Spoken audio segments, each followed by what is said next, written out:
Magandang araw, handa ka na ba para sa ating panibagong aralin ngayon?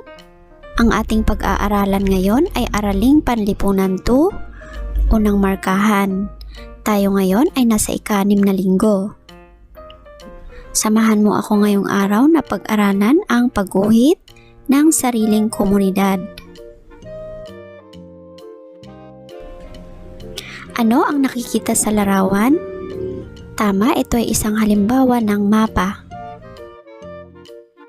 Mapa ng anong lugar ito? Magaling!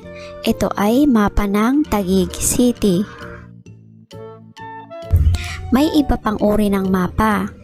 Alamin natin sa aralin natin ngayon. Pag-aralan muna natin kung ano ang mapa. Ang mapa ay lapad o patag na paglalarawan ng isang lugar. Makikita natin dito ang iba't ibang istruktura sa ating komunidad tulad ng paaralan, simbahan at iba pa. Ang mga ito ay may kanya-kanyang lugar o lokasyon sa ating komunidad. Para matukoy natin ang tiyak na lokasyon ng mga istruktura sa ating komunidad, kailangang may kaalaman tayo sa mga direksyon. May 4 na pangunahing direksyon.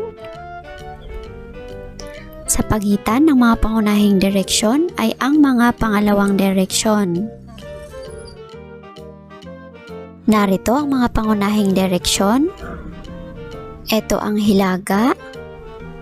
Ang gawing kanan naman ay ang silangan. At ang katapat naman ng hilaga ay ang timog. At ang dakong kaliwa ay ang kanluran. Narito ang mga pananda sa pangunahing direksyon. Ang pananda ng hilaga ay ang H. Ang pananda naman ng silangan ay S. At ang pananda naman ng timog ay T. At ang pananda naman ng kanluran ay K. Tandaan ang ginagamit ng mga gumagawa ng mapa upang ipakita ang direksyon ng isang lugar ay ang pananda. Ngayon, ito naman ang mga pangalawang direksyon. Ito naman ang ginagamit natin kung hindi natin makita ang eksaktong lugar na hinahanap natin sa pangunahing direksyon. Kung nasa pagitan ng hilaga at silangan ang lugar na hinahanap natin, ito ay nasa direksyong hilagang silangan. At kung ang hinahanap naman natin na lugar ay nasa pagitan ng timog at silangan, ito ay timog silangan. At kung nasa pagitan naman ng timog at kanluran, ito ay nasa direksyong timog kanluran. At kung ang hinahanap mo naman ay nasa pagitan ng hilaga at kanluran, ito ay nasa direksyong hilagang kanluran. Muli, basahin natin ang mga pangalawang direksyon. Narito ang mga pangalawang direksyon. Hilagang silangan, timog silangan, timog kanluran, at hilagang kanluran. Yan ang mga pangalawang direksyon.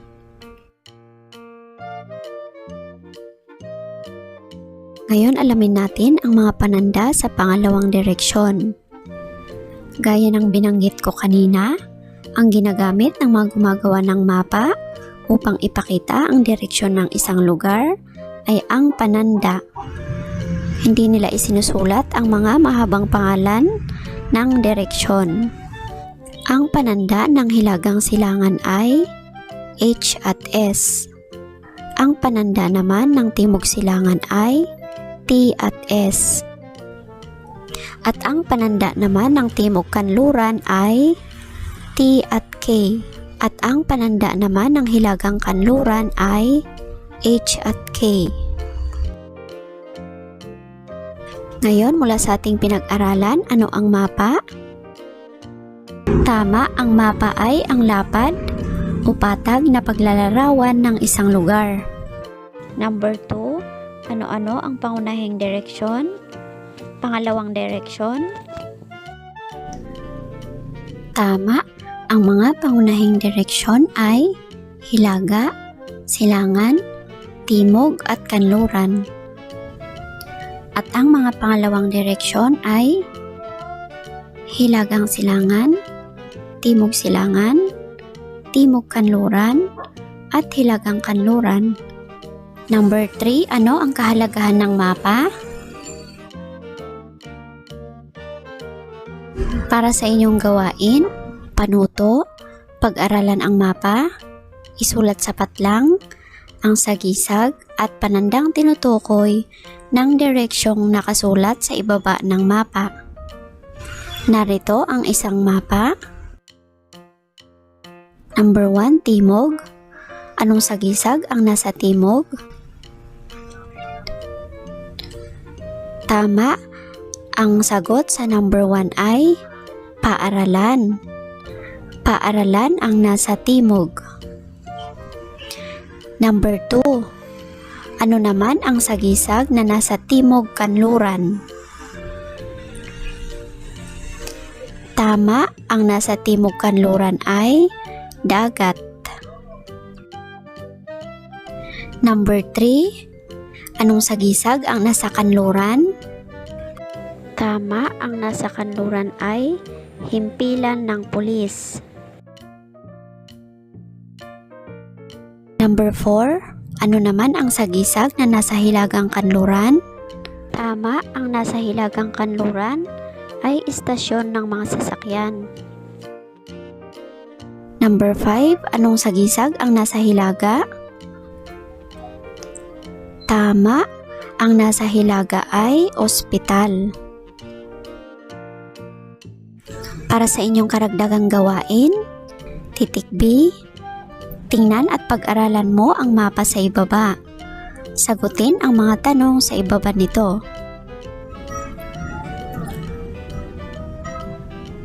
Narito ang mapa. Saan matatagpuan ang number 1, paaralan? Tama, ang paaralan ay matatagpuan sa hilagang kanluran. Number 2, saan matatagpuan ang parke? Magaling, ang parke ay matatagpuan sa kanluran.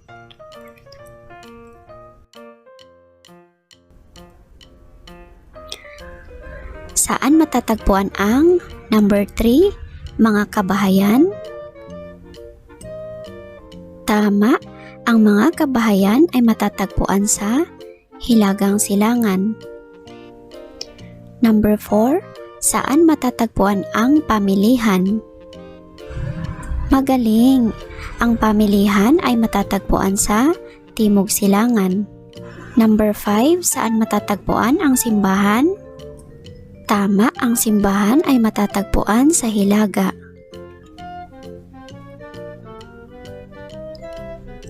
Tandaan natin mga bata, mahalaga ang mga pangunahin at pangalawang direksyon sa paggawa ng mapa ng ating komunidad dahil mas madali nating matatagpuan ang lokasyon ng mga istruktura sa ating komunidad.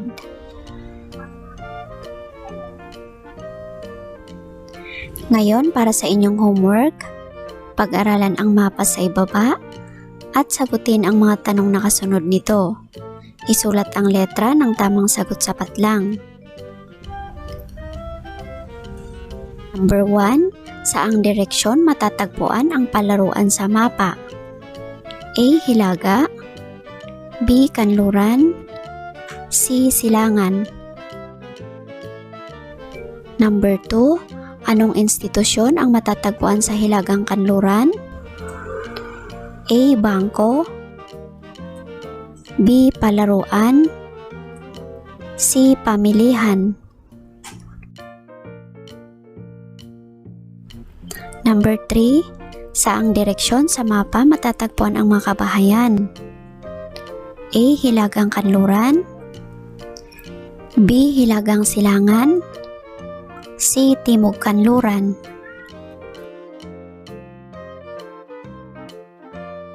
Number 4. Ang paaralan ay nasa anong direksyon? A. Hilaga. B. Kanluran. C. Timog. Number 5. Ang nanay mo ay mamimili ng mga kailangan ninyo sa bahay. Saang direksyon siya tutungo?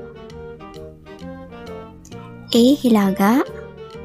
B. Kanluran. C. Silangan. At dyan nagtatapos ang ating aralin sa Araling Panlipunan, Module 6. Maraming salamat sa pakikinig.